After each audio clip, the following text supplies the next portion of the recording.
तो AVR processor में add निर्देश, यह ऐड RD RR जैसा हो सकता है, जहां RD रजिस्टर फ़ाइल में गंतव्य और स्रोत है और RR रजिस्टर फ़ाइल में एक स्रोत रजिस्टर है। तो ऑपरेशन जो होगा वह है RD में RD प्लस RR मूल्य मिलेगा। तो यह एक गंतव्य और स्रोत है, दूसरा रजिस्टर अन्य स्रोत है। तो इस तरह से इस इंस्ट्रक्शन को निष्पादित किया जा सकता है। इसलिए उदाहरण के लिए ऐड R23, R11 है, तो यह एक 16 बिट कोड 00EEB के रूप में दिया जाएगा और बिट पैटर्न कोडिंग इस तरह है। तो इसमें से 5 बिट्स 00011 वे फिर से ऐड के लिए इंस्ट्रक्शन देंगे।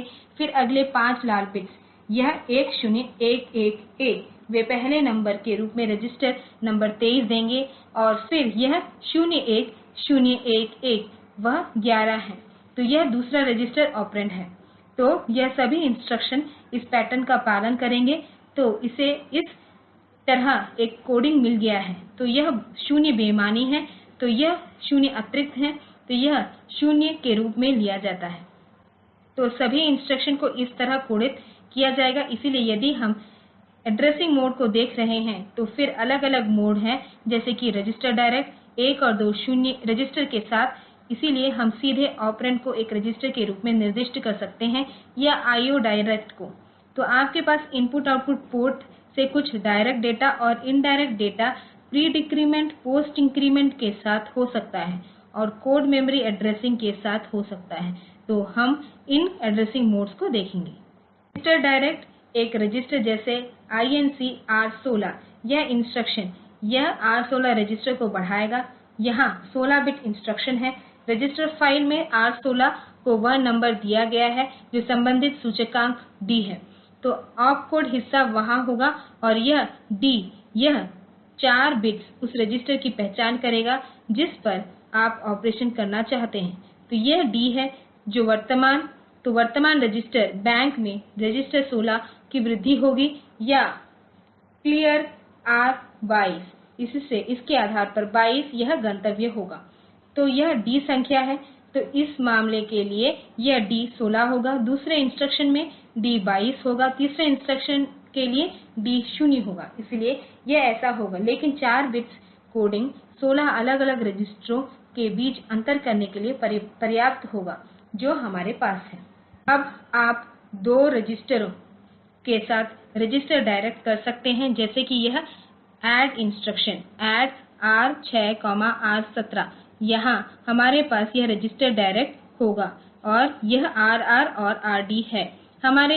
इसलिए दोनों वहाँ हो सकते हैं और उनका उपयोग फिर से किया जा सकता है। हमारे पास यहाँ 2 रजिस्टर हो सकते हैं और सूचकांक इंस्ट्रक्शन के भाग के रूप में संग्रहीत हो सकते हैं। तो यह भी एक 16 बिट कोडिंग है रजिस्टर डायरेक्ट 2 रजिस्टर के साथ।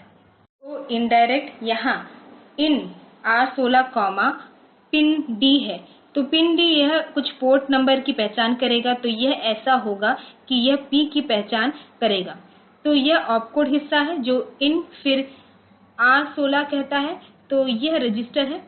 तो अब यह रजिस्टर नंबर है।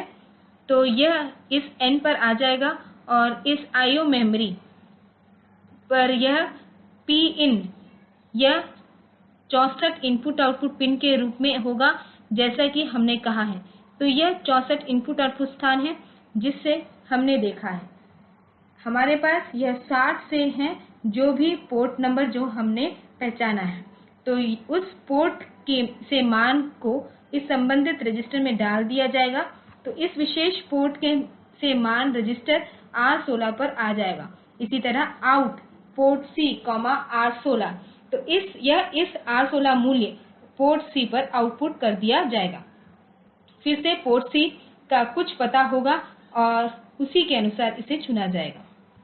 फिर डेटा डायरेक्ट आप STS इंस्ट्रक्शन की तरह कह सकते हैं store direct to data space.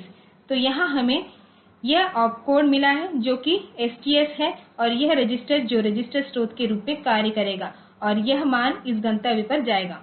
तो यह LS यह एड्रेस एक 16 बिट एड्रेस है और 16 बिट एड्रेस का उपयोग किया जाएगा जो इंस्ट्रक्शन का हिस्सा होगा और इस R16 का मान को उस विशेष एड्रेस पर कॉपी किया जाएगा। यह एक 32 बिट इंस्ट्रक्शन है, तो 0 से 31 तक। इसीलिए पहले हमारे पास सभी 16 बिट इंस्ट्रक्शन थे, तो यह 32 बिट इंस्ट्रक्शन है। अब हमें डेटा इनडायरेक्ट मिला है, तो आपके पास 3 रजिस्टर हो सकते हैं, जैसा कि हमने कहा है कि एक्स, वाई और जेड।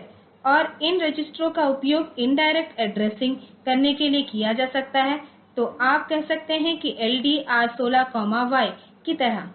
इसलिए जहां भी Y रजिस्टर इशारा कर रहा है, उस स्थानों की सामग्री R16 रजिस्टर पर कॉपी हो जाएगी, या ST Z R16।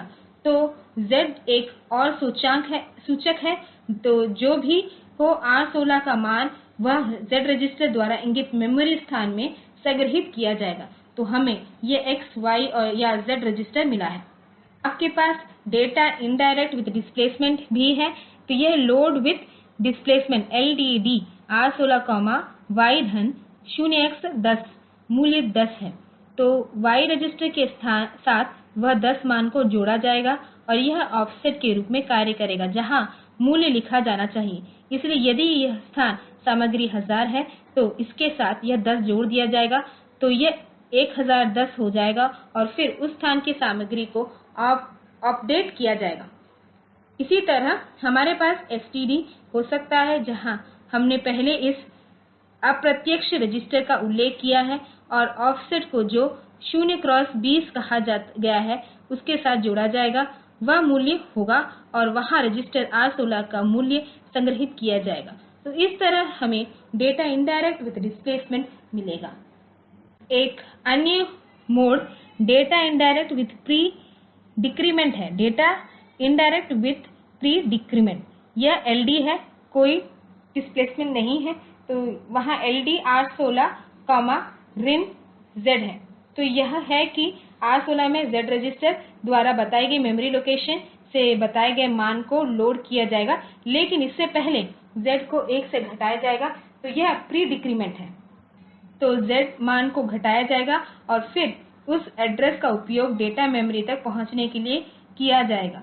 तो यह -Z है, या आपके पास यह प्री डिक्रीमेंट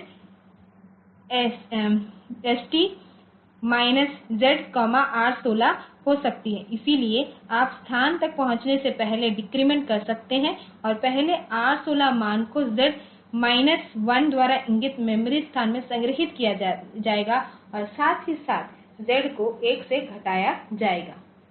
तो हम पोस्ट इंक्रीमेंट भी कर सकते हैं। तो यह Z प्लस है, इसलिए इस Z रजिस्टर मूल्य में वृद्धि की जाएगी, लेकिन Z रजिस्टर के पिछले मूल्य का उपयोग मेमोरी तक पहुंचने के लिए किया जाएगा। उसके बाद इस Z रजिस्टर सामग्री को 1 द्वारा बढ़ाया जाएगा। तो यह है पोस्ट इंक्रीमेंट मोड, और इस तरह इस स्टोर इंस्ट्रक्शन को पाया जा सकता है। हम post increment ST Z R16 भी कर सकते हैं। तो इस तरह से हम Z रजिस्टर द्वारा इंगित मेमोरी स्थान में यह मान संग्रहीत कर सकते हैं और उसके बाद इस Z रजिस्टर सामग्री को अपडेट किया जाएगा।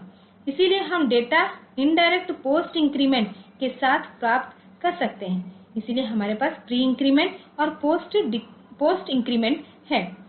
हमारे पास पोस्ट डिक्रीमेंट या प्री इंक्रीमेंट नहीं है, तो वे मोड वहां नहीं है, लेकिन प्री डिक्रीमेंट और पोस्ट इंक्रीमेंट ये 2 मोड हैं जो हमारे पास डाटा इनडायरेक्ट मोड में हैं। कुछ अन्य दिलचस्प इंस्ट्रक्शन जैसे हमें यह NOP मिला है। NOP में हम एक चक्र के लिए कुछ भी नहीं करते हैं, फिर स्लीप में चले जाते हैं, इसलिए रीसेट या इंटरप्ट होने तक स्लीप में रहते हैं। तो स्लीप इंस्ट्रक्शन है, फिर वॉच डॉग रीसेट देखेंगे। इसलिए जैसा कि हम उस PIC माइक्रोकंट्रोलर के बारे में बात करते हुए चर्चा कर रहे थे, हमें वॉच डॉग टाइमर मिला था, तो यहाँ भी हमें वॉच डॉग मिला है और एक इंस्ट्रक्शन है जिसके द्वारा आप उस वॉच डॉग को रीसेट कर सकते हैं। आप कह सकते हैं कि WDR वॉच डॉग रीसेट का उपयोग किया जा सकता है। IO पिन के लिए ये जनरल पर्पस IO पोर्ट हैं और प्रत्येक पोर्ट में 3 control register DDRx, port X और पिन X जुड़े हैं। तो DDR register data direct register है, तो यह बताएगा कि क्या पिन एक इनपुट पिन या आउटपुट पिन के रूप में कार्य करेगा। तो अगर यह 0 है तो यह एक इनपुट पिन होगा, और यदि DDR रजिस्टर में बिट 1 है तो यह आउटपुट पिन के रूप में कार्य करेगा। फिर पोर्ट यह पिन आउटपुट के रूप में कार्य करेगा, या यह एक रीड ऑपरेशन होगा, और फिर रीड ट्वीक। तो हम उस पर आएंगे, और एक पिन है, तो वहाँ एक पिन जिससे पोर्ट की पहचान की जा सकती है, पोर्ट इनपुट, इसलिए यह रजिस्टर केवल रीड ओनली है। तो इस तरह से हमारे पास अलग अलग कॉन्फ़िगरेशन हो सकते हैं। फिर IO पिन और पैकेज हैं, तो 15 प्रोग्रामेबल IO लाइन हैं, तो इसका उपयोग इनपुट आउटपुट ऑपरेशन के लिए किया जा सकता है। जहां तक टाइमर का सवाल है, इसे 8 बिट टाइमर मिला है, और ये timer wrap around up counter है। इन्हें रैप अराउंड अप काउंटर के रूप में कॉन्फ़िगर किया जा सकता है, इसलिए ओवरफ्लो के बाद यह 0 पे आ जाएगा, और वहां से यह जा रहा होगा, और एक इंटरप्ट कंट्रोलर होगा। इसलिए ओवरफ्लो पर एक इंटरप्ट है, जैसे कि अगर टाइमर या काउंटर ओवरफ्लो करते हैं तो यह इंटरप्ट उत्पन्न होगी, और यह प्रोसेसर को बताया जा सकता है कि एक इंटरप्ट उत्पन्न हुई है। तो यह आरेख, यह मेगा 16 प्रोसेसर के लिए एक पिन आरेख है। तो आप देखते हैं कि आपके पास पोर्ट के रूप में PA0 से PA7 तक, पोर्ट के रूप में PB0 से PB7 तक कई पोर्ट हो सकते हैं। तो ऐसे 4 पोर्ट हैं, PA, PB, PC और PD, और T0 और T1 जैसे टाइमर हैं, 2 टाइमर हैं। फिर हमें एनालॉग इनपुट 0 1 मिला है इस एनालॉग इनपुट के लिए। फिर कुछ विशेष लाइनें हैं जिन्हें आप यहां देख सकते हैं, MOSI मास्टर आउट स्लेविंग, और MISO, फिर यह SS बार और SCK है। तो इनका उपयोग कुछ विशेष सीरियल कम्युनिकेशन के लिए किया जा सकता है, जिसे SPI या सीरियल पेरिफेरल इंटरफ़ेस के रूप में जाना जाता है, जो इस प्रकार है। तो यह सीरियल पेरिफेरल इंटरफ़ेस या SPI, यह एक बहुत ही सरल प्रकार का इंटरफ़ेस प्रोसेसर और डिवाइस के बीच में है। तो एक मास्टर है और एक स्लेव है। तो यह मास्टर है और यह स्लेव है, और डेटा ट्रांसफर बहुत सरल है। मास्टर और स्लेव दोनों को एक ही रजिस्टर मिला है, उन्हें SPI रजिस्टर कहा जाता है। तो यह एक अनुमान है कि यह मास्टर में SPI रजिस्टर है। तो यह एक 8 बिट रजिस्टर है, और स्लेव को भी एक SPI रजिस्टर मिला है जो 8 बिट है। अब एक पिन है जो मास्टर आउट स्लेव इन है, या MOSI। तो मास्टर की ओर से हम इसे इस तरह देख सकते हैं। तो फिर एक और पिन है जो स्लेव क्लॉक है, तो यह स्लेव क्लॉक है, और एक और पिन है जो स्लेव सिलेक्ट। तो यह कॉन्फ़िगरेशन है। अब जब डेटा ट्रांसफर होगा तो यह एक सिंक्रोनस ट्रांसमिशन है, और यह पूरी चीज इस स्लेव क्लॉक द्वारा नियंत्रित होती है। तो मास्टर क्लॉक दे रहा होगा, और हस्तांतरण उस पर आधारित होगा, और जो हस्तांतरण होता है वह मूल रूप से एक्सचेंज है। तो यह स्थानांतरण जो होता है वह इन 2 रजिस्टर मूल्यों का एक आदान प्रदान है। तो कोई दिशा या संचरण नहीं है, इसलिए यह हमेशा द्विदिशात्मक है। तो यह SPI मान इस MOSI लाइन से होकर इस तक पहुंच जाएगा, और यह मान इस MISO लाइन से होकर इस तक आ जाएगा। तो इस तरह से 2 सामग्री के बीच एक आदान प्रदान होता है। तो यह एक बहुत ही सरल प्रकार का प्रोटोकॉल है, और कई एम्बेडेड सिस्टम वे इस प्रकार के प्रोटोकॉल का उपयोग करते हैं, क्योंकि इंटरफेसिंग डिवाइसेस जिन्हें हम जोड़ने जा रहे हैं वे बहुत सरल होते हैं, और वे बहुत जटिल संचार प्रोटोकॉल का समर्थन नहीं करते हैं। इसीलिए यह सीरियल पेरिफेरल इंटरफ़ेस या SPI यह प्रयोग किया जाता है। यह एक बहुत ही सरल प्रोटोकॉल है, ठीक है। तो आप हमेशा इस प्रकार के प्रोटोकॉल को एक माइक्रोकंट्रोलर में समर्थन कर सकते हैं, लेकिन ATMEGA श्रृंखला में आप देखेंगे कि आपको यह बात सीधे कार्यान्वित हो गई है। तो आपको यह स्लेव सिलेक्ट लाइन, फिर MOSI MISO और यह स्लेव क्लॉक मिल गई है, इसलिए वे SPI प्रकार के इंटरफ़ेस करने के लिए उपयोगी हैं। जो हमारे पास एक और दिलचस्प इंटरफ़ेस है वो इस SDA और SCL लाइन के माध्यम से है। तो यह एक और प्रकार के इंटरफ़ेस के लिए है, जिसे I वर्ग C इंटरफ़ेस के रूप में जाना जाता है। इसीलिए वे इस I2C interface inter integrated circuit के लिए हैं। उन्हें IIC या I वर्ग C या I2C विभिन्न नाम मिला है, ठीक है। तो यहाँ ऐसा होता है कि हमें 2 बसें मिल गई हैं, एक को SDA और दूसरे को SCL कहा जाता है, और फिर हमें ये उपकरण मिल गए हैं जो इस बस से जोड़े जाएंगे। तो प्रत्येक डिवाइस को SDL के साथ एक कनेक्शन और SCL के साथ एक कनेक्शन मिला है, यह इस तरह होगा। अब जब संचार होता है तो यह मास्टर, यदि यह एक मास्टर है और ये 2 डिवाइस हैं, तो यह मास्टर इस डिवाइस एड्रेस को बस में डाल देगा, और डिवाइस जिसका वह एड्रेस होगा यह उस मूल्य को समझेगा, और फिर यह अगली बाइट होगी जो उसका अनुसरण करेगा। तो यह एक सीरियल ट्रांसमिशन है, इसलिए अगली बाइट जो अनुसरण करेगी उसे डिवाइस द्वारा ली जाएगी। तो यह एक 2 तार वाला इंटरफ़ेस है जहां हमें केवल 2 लाइनें SDL और SCL मिले हैं, और यह सीरियल ट्रांसमिशन है।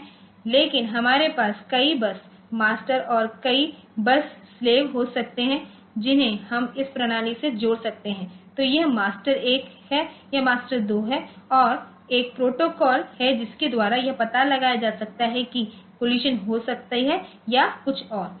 तो इस तरह की विभिन्न चीजें हैं, विभिन्न प्रोटोकॉल हैं I2C में, लेकिन फिर भी यह फुल फ्लेज कम्युनिकेशन प्रोटोकॉल की तुलना में बहुत सरल है, जहां मेरे पास अनेक उपकरण होंगे बसों से जुड़े हुए, बस आर्बिटर और वह सभी होंगे।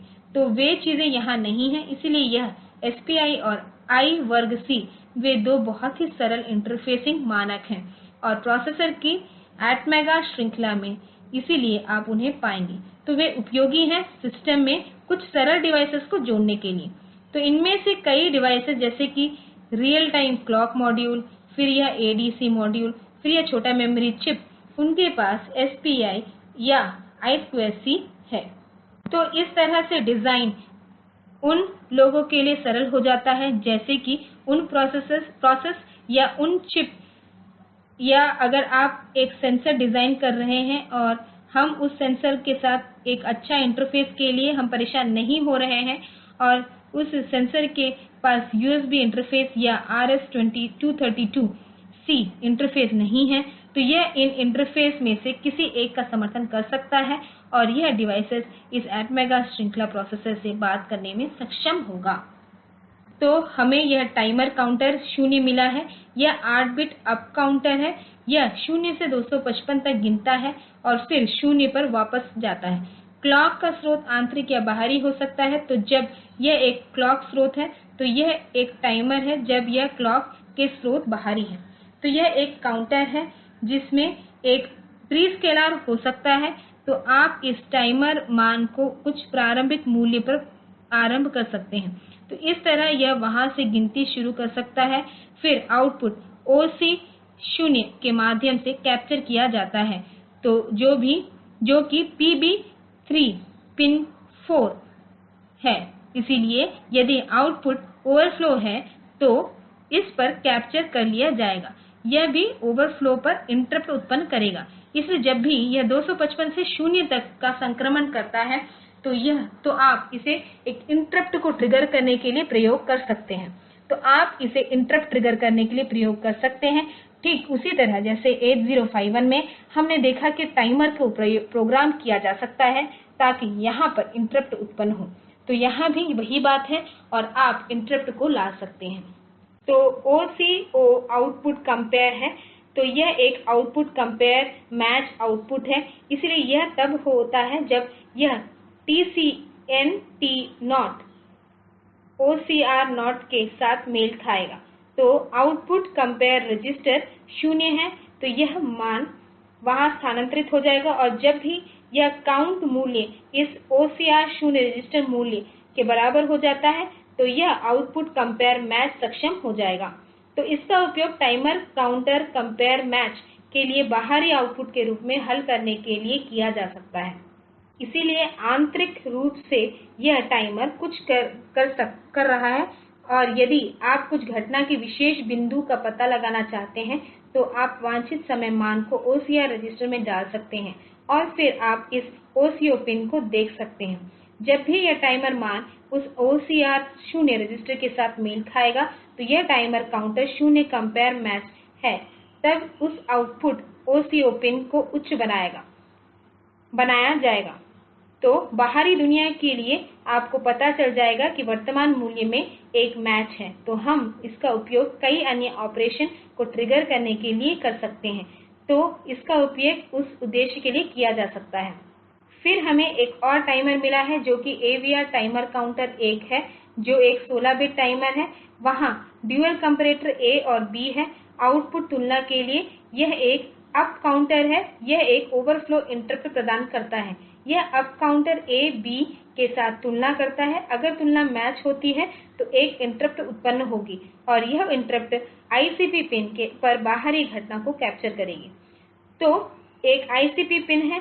अगर कुछ बाहरी मूल्य है जो आप मैच करना चाहते हैं तो आप बाहरी घटना को ICP पिन के माध्यम से ले सकते हैं जब यह काउंटर मोड के रूप में काम कर रहा हो। इसे 8 9 या 10 बिट पल्स विड्थ मॉड्यूलेशन अनुप्रयोग के रूप में कार्य करने के लिए इस्तेमाल किया जा सकता है। इसलिए यदि आप ट्रांसमिशन के लिए कुछ पल्स विड्थ को मॉड्यूलेट करना चाहते हैं तो आप इसका उपयोग अप डाउन मोड में 8 9 या 10 बिट पल्स विड्थ मॉड्यूलेशन में कर सकते हैं। टाइमर या काउंटर के इनपुट कैप्चर यूनिट या बाहरी घटनाओं को कैप्चर करेगा और उन्हें घटना के समय का संकेत देने वाला एक टाइमर स्टैम्प देगा।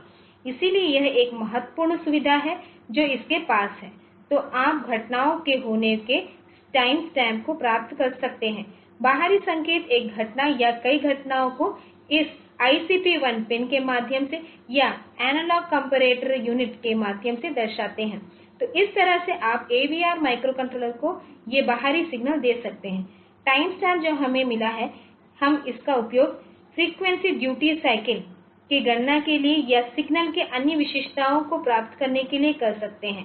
तो यह ऐसा है जैसे कुछ सिग्नल आ रहा है और हम सिग्नल के कुछ विशेषता को पकड़ने की कोशिश कर रहे हैं।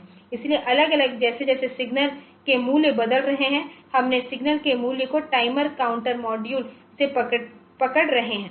तो हम इसके टाइम स्टैम्प प्राप्त कर सकते हैं। बाद में हम इसका उपयोग सिग्नल की फ्रीक्वेंसी या कुछ अन्य विशेषताओं को प्राप्त करने के लिए कर सकते हैं ताकि अन्य एप्लीकेशन के लिए कुछ सिग्नल प्रोसेसिंग एप्लीकेशन के लिए उपयोग किया जा सके। वैकल्पिक रूप से यदि उनका उपयोग टाइम लॉग बनाने के लिए भी किया जा सकता है। जैसे कि यदि आप कहते हैं कि एक टेलीफोन कॉल है तो कॉल कितने समय के लिए हुई है तो आप कॉल शुरू होने पर शुरू कर सकते हैं। तो आप टाइम स्टैम्प को संग्रहित कर सकते हैं और फिर कॉल समाप्त होने पर आप फिर से टाइम स्टैम्प प्राप्त कर सकते हैं। आंतरिक रूप से यह टाइमर चल रहा है ताकि आप वहां से टाइम स्टैम्प प्राप्त कर सकें और आप कॉल की अवधि के बारे में जानकारी प्राप्त कर सकें। तो इस तरह से टाइम स्टैम्प सुविधा का उपयोग विभिन्न अनुप्रयोगों में किया जा सकता है। फिर टाइमर 1 है। इसे 2 आउटपुट तुलना OCR 1A और B मिले हैं। इसलिए वे 16 बिट रजिस्टर हैं। ठीक है। जब इस OCR 1A या 1B का मान टाइमर के साथ मेल खाता है तो उपयोगकर्ता परिभाषित कार्रवाई OC1A या 1B पिन पर हो सकती है। जैसे हम पिन को सेट या रीसेट या रिवर्स कर सकते हैं। तो आप देखते हैं कि यह एक बहुत ही दिलचस्प बात है। जैसे कि जब भी यह मिलान होगा तो आप सिस्टम को प्रोग्राम कर सकते हैं। तो उस विशेष P पिन को सेट या रीसेट कर दिया जाएगा। यदि यह किसी LED से जुड़ा है उस LED में चमक होगी जब मैच होगा और इंटरप्ट को भी ट्रिगर किया जा सकता है और टाइमर 1 को 0 पर साफ किया जा सकता है। या तो आप अन्य प्रोसेसर में पा सकते हैं। उदाहरण के लिए 8051 में है वहां टाइमर शुरू होता है और जब टाइमर ओवरफ्लो होता है तो यह एक इंटरप्ट देता है। इन समय के मूल्यों के बीच यदि आप कुछ स्टैम्पिंग प्राप्त करना चाहते हैं जैसे कि यदि आप बीच में कुछ अधिसूचना प्राप्त करना चाहते हैं तो ऐसा नहीं होने वाला है। तो आपको उस समय के मूल्य के साथ टाइमर को रोकना होगा तभी आप उस अधिसूचना को प्राप्त कर सकते हैं। लेकिन इस मामले में यह अधिक लचीला है क्योंकि मैं इस टाइमर को इस तरीके से प्रोग्राम कर सकता हूं कि जब समय का मूल्य एक निश्चित मान से मिलता है तो OCR रजिस्टर सेट हो जाता है। इसलिए हम कुछ कार्रवाई शुरू कर सकते हैं जैसे बिट्स को साफ करना या एक इंटरप्ट को सेट सेट करना या टाइमर को 0 पर रीसेट करके रोकना। एक बार सेटअप होने के बाद आउटपुट की तुलना सॉफ्टवेयर के हस्तक्षेप के बिना संचालित होगी।